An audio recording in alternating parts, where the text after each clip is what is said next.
Hi, this is another video in a series where we are looking at some real-world examples of how to bring AI into your Sitecore solution.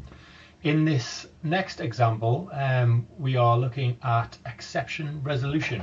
So to do that, we are going to stick with the application insights module, which I wrote.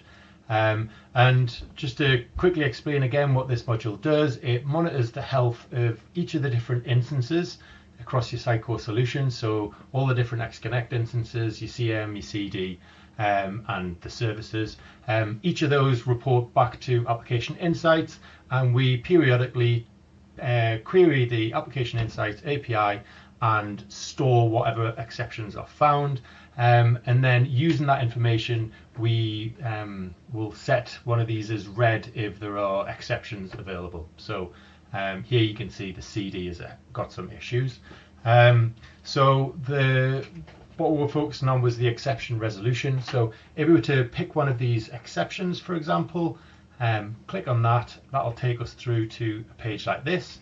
And it takes the problem ID of that exception and groups them into how many of each variation of stack trace. So stack traces that are nearly identical are grouped together. So here you can see it's 5001 and sort of 700 another.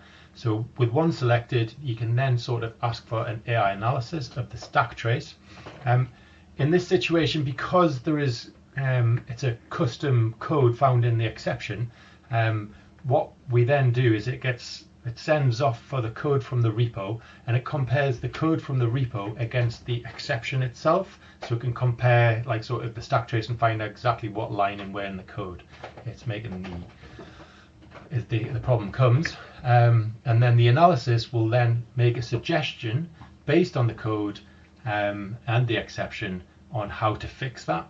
And then you have a choice. You can either create a backlog item, passing in all this information into the backlog item for someone to pick up at a later date and to try and try out that fix, or you can go as far as submitting a pull request. So click submit a pull request.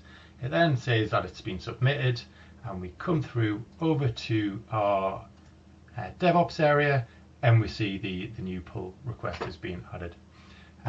So just quickly, we're just showing another example of how we can use AI within our Sitecore solution to try and help us fix some of those underlying issues which you never really get around to.